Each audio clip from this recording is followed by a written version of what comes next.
Reach up to your shirt pocket and take out your two jokers, or in my case, I'm using the advertising cards because I've already torn the jokers up. I'm using the advertising cards. I tear one in half. I take the two pieces and tear them in half again.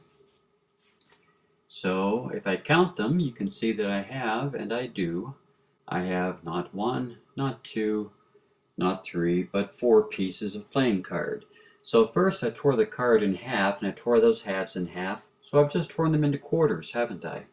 That's right, I've torn the card into quarters, and now I'm left with four quarters to perform my favorite matrix, or perhaps a coins across routine.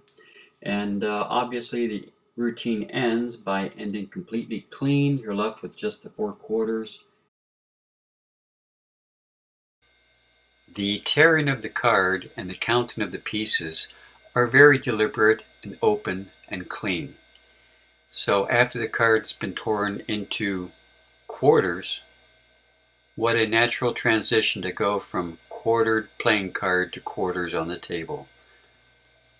Now let's take a look at the simple setup and the simple handling of torn to pieces. Now for the explanation. It's fairly simple to perform. You take a baggie, a sandwich bag of any kind, and cut out the corner. As you see here, the dotted lines indicate where the bag was cut, and you tape the left side closed. So you end up with a tiny little bag that would fit upon your first index finger. It's been taped on the left-hand side, and there's also double stick tape on the bottom. So if I place it on the corner of a playing card, a joker, or an advertising card, it makes a little pocket there to hold four quarters very nicely and very securely. After you do this, you simply place the advertising card or the joker in your shirt pocket along with the other jokers or advertising cards. You can also make the bag out of a tea bag if you find the old-fashioned kind of tea bags that are made with a mesh material lining. It's a real superfine mesh, very soft material. You can make it out of that also. So when you're ready to perform, after performing your ambitious card routine or whatever that may be, you set the deck aside face up on top of the card case, making it easy to pick up immediately when you need it. You reach up into your pocket to remove one of the two advertising cards or the jokers. In this case, I'm using the two of hearts. And you push your sleeves up, showing both sides of the card temporarily. You then tear the card in half, being careful to tear the card pretty much exactly in half. The torn corners face up as you tear it once again, in half into four pieces now.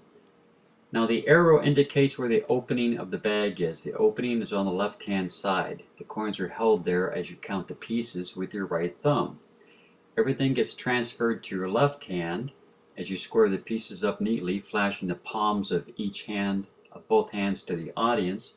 You then simply place them into a finger palm, or a thumb palm actually. Place them in your right hand, and as you close your hand, you simply thumb palm the torn pieces, and the coins will fall out. Of course, with the momentum of throwing the cards or the card pieces onto the table, all of the coins will fall out.